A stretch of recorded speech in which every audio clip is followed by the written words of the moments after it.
अस्सलाम वालेकुम रहमतुल्लाह। डियर स्टूडेंट्स, हमने class 10th physics Urdu medium classes start की हुई है। आज हम टॉपिक स्टार्ट करेंगे वेव मोशन का। तो सबसे पहले हम देखेंगे वेव की तारीफ़ के हमारे पास वेव की तारीफ़ क्या है। वेव की तारीफ़ हमारे पास है किसी मीडियम में पैदा होने वाले खलल जो एक जगह से दूसरी जगह ट्रांसफ़र होता है, उससे हम क्या कहते हैं, वेव कहते हैं। तो वेव मोशन की तारीफ़ ये मैं आप लोगों को नीचे जाकर बताता हूँ। पहले हम ऊपर से पढ़ लें। ऊपर हमारे पास क्या है, हमारी रोज़मर्रा ज़िंदगी में वेव का किरदार बहुत अहम है। वेव एनर्जी और इंफॉर्मेशन को दूर दराज के फासलों तक मुंतकिल करती है। वेव हमेशा किसी वाइब्रेटिंग जिस्म से पैदा होती है। यहाँ हम वाइब्रेटिंग जिस्म की मदद से मुख्तलिफ़ अक़साम की वेव के पैदा होने और एक जगह से दूसरी जगह मुंतकिल होने के अमल की वजाहत करें। ये आगे हमारे पास है सरगर्मी नंबर 1।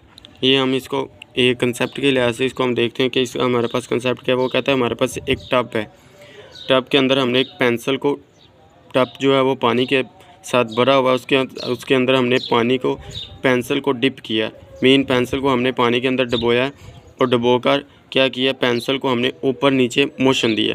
तो पानी के अंदर जो मौजूद पार्टिकल्स होंगे, मालिक्यूल्स होंगे, वो क्या करेंगे, ऊपर नीचे हरकत करेंगे, मोशन करेंगे। तो मीन पानी की सरफेस के ऊपर भी जो पानी के अंदर जब हमने पेंसिल को डिप किया तो पानी के अंदर मौजूद पार्टिकल ऊपर नीचे मोशन करेंगे। मीन इसके अंदर एक खलल पैदा होगा, डिस्टर्बेंस पैदा होगा। तो डिस्टर्बेंस क्या मुराद है, खलल से क्या मुराद है, हमारे पास वेव पैदा होगी। तो पानी के नीचे हमारे पास पानी के मॉलिक्यूल्स डिस्टर्ब होंगे, तो इसके पानी की सतह के ऊपर हमारे पास क्या होगा, वेव की शक्ल। ये हमारे पास ये जो कर्व शक्ल हमें नज़र आ रही है ना, ये वेव हमें दिखाई दे रही है। ये एक जगह से दूसरी जगह हमारे पास ट्रांसफ़र होगी। जो हमारे पास वेव हैं वो तो हमारे पास इधर एक जगह से दूसरी जगह ट्रांसफ़र होंगी, लेकिन जो इसके अंदर मॉलिक्यूल्स हैं, जो इसके हमारे पास पार्टिकल्स हैं, वो एक जगह से दूसरी जगह ट्रांसफ़र नहीं होंगे। क्यों? क्योंकि वो अपनी मीन वस्ती पोजीशन के गिर्द ही ऊपर नीचे मोशन करते रहेंगे। ये हमारे पास इसका कंसेप्ट था। हम इसको देखते हैं। पानी से भरे एक टब में पेंसिल के सिरे को डुबोकर पेंसिल को अमूदी रुख पर ऊपर नीचे मोशन दे। वो कहता है पानी को, पेंसिल को डुबोकर उसको ऊपर नीचे मोशन दे। ऊपर नीचे मोशन देने से हमें क्या होगा, खलल डिस्टर्बेंस के सबब इसकी सतह पर रिपल्स की शक्ल में वेव पैदा होंगी। वो कहता है कि जब इसमें डिस्टर्बेंस पैदा होगा, खलल पैदा होगा, तो हमारे पास क्या होंगी, वेव पैदा होंगी, जो पेंसिल से बाहर की तरफ मोशन करती हैं। पेंसिल से बाहर की तरफ मीन ऊपर वाली साइड पानी की सतह के ऊपर वेव पैदा होंगी। जब ये वेव टप में रखे हुए कार्क तक पहुँचती हैं, ये हमारे पास कार्क होता है। ये हमारे पास जो टुकड़ा है ना, इसको आप कह लें कि कागज़ का टुकड़ा कह लें या रबड़ का कार्क कह लें, या कोई भी उसने रखा हो। जब वो ये वेव कार्क तक अपनी जगह पर ऊपर नीचे मोशन करती हैं, शुरू कर देती हैं, जबकि वेव इससे गुजर कर दूसरे किनारे तक पहुंच जाती हैं, तो कार का डिस्प्लेसमेंट 0 है और ये अपनी वस्ती पोजीशन के इर्द गिर्द वाइब्रेटरी मोशन को दर्शाता है। जैसे हमारे पास ये वेव एक जगह से दूसरी जगह नज़र आ रही है, जाती हुई नज़र आ रही हैं, ऐसे ही हमारे पास ये जो कार का रबड़ का टुकड़ा है हमारे पास, वो कहता है कि ये हमारे पास आगे पीछे नहीं मूव करे। ये हमारे पास जो हमारे पास कार का टुकड़ा होगा, ये अपनी वस्ती पोजीशन के ऊपर ऊपर नीचे हरकत करेगा, ये आगे नहीं ट्रांसफ़र होगा। तो इस सरगर्मी से हमने क्या सीखा कि हमारे पास जो इसके ऊपर पानी के ऊपर हमारे पास वेव पैदा हो रही हैं, ये एनर्जी एक जगह से दूसरी जगह ट्रांसफ़र हो रही है, लेकिन इसके अंदर जो मॉलिक्यूल्स, पार्टिकल्स हैं, मटेरियल है, वो ट्रांसफ़र नहीं हो रहा। सिर्फ हमें इधर वेव एक जगह से दूसरी जगह ट्रांसफ़र होती हुई नज़र आ रही है। उसके बाद हमारे पास है सरगर्मी नंबर 2।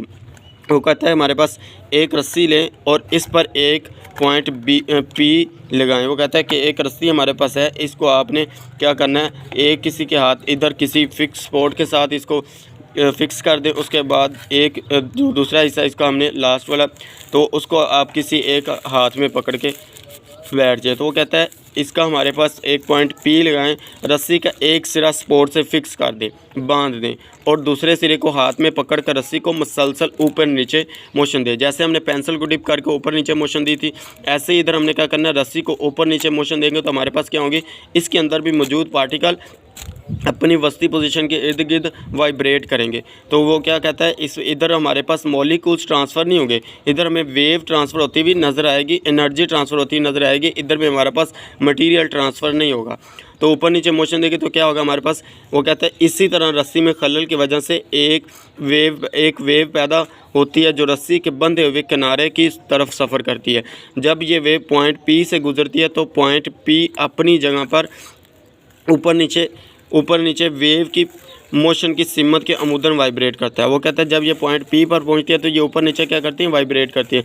मीन ये जब ये ऊपर जाती है तो हमारे पास क्या पैदा होता है, क्रस्ट। जब नीचे जाती है तो हमारे पास क्या पैदा होता है, ट्रफ।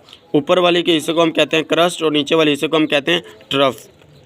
ये हमारे पास थी इस सरगर्मी नंबर 2। उसके बाद हमारे पास वेव मोशन की तारीफ़ आ जाती है। वेव मोशन की तारीफ़ हमारे पास क्या, वो कहता है वेव किसी वास्ते या मीडियम में पैदाशुदा ऐसे खलल को कहते हैं जिससे मीडियम के ज़र्रात अपनी वस्ती पोजीशन के इर्द गिर्द मुतवातर वाइब्रेटरी मोशन करते हैं। ये हमने इन दोनों सरगर्मियों से क्या सीखा, जो हमारे पास इधर मॉलिक्यूल्स पैदा हो रहे होते हैं, वो कहता है कि जिससे मीडियम के ज़र्रात अपनी वस्ती पोजीशन के इर्द गिर्द मुतवातर वाइब्रेटरी मोशन करते हैं। मीन अपनी वस्ती पोजीशन के गिर्द वो वाइब्रेट करते रहते हैं। ये हमारे पास थी वेव मोशन की तारीफ़। उसके बाद वो कहता है वेव की मदर्ज झैल 2 बुनियादी अक़साम है। एक हमारे पास है मैकेनिकल वेव्स, दूसरी हमारे पास है इलेक्ट्रोमैग्नेटिक वेव्स। इसको हम देखते हैं। मैकेनिकल वेव हमारे पास क्या है, इसकी तरफ हमारे पास ऐसी वेव जिनके गुजरने के लिए किसी मीडियम की ज़रूरत होती है, मैकेनिकल वेव कहलाती है। मिसाल के तौर पर पानी की सतह पर पैदा होने वाली वेव, जैसे हमने ये टब को देखा था, इधर हमारे पास क्या पानी की सतह पर पैदा होने वाली वेव हमारे पास कौन सी वेव होती है, मैकेनिकल वेव। इसको गुजरने के लिए किसी मीडियम की ज़रूरत होती है। जैसे साउंड वेव को गुजरने के लिए साउंड जो हम एक दूसरे की सुन रहे होते हैं, आवाज़ सुन रहे थे, वो क्या होती है, हमें हवा की ज़रूरत होती है। हवा हमारे पास क्या है, साउंड वेव है। साउंड हवा की ज़रूरत होगी। हवा के बगैर हम एक दूसरे की एयर के बगैर हम एक दूसरे की साउंड को नहीं सुन सकते। दूसरे हमारे पास है डोरी और स्प्रिंग में पैदाशुदा वेव्स वगैरह। आगे हमारे पास है इलेक्ट्रोमैग्नेटिक वेव्स, ऐसी वेव जिनके गुजरने के लिए किसी मीडियम की ज़रूरत नहीं होती, इलेक्ट्रोमैग्नेटिक वेव्स कहलाती हैं। मिसाल के तौर पर मिसालें दी उसने radio waves, television waves, X-rays और हरारत और रोशनी की वेव्स वगैरह। ये हमारे पास था आज का topic wave motion. Wave motion क्या है और इसकी 2 अक़साम हमने पढ़ी हैं। आज के लिए हमारे पास इतना ही। ओके, अल्लाह हाफ़िज़, थैंक यू।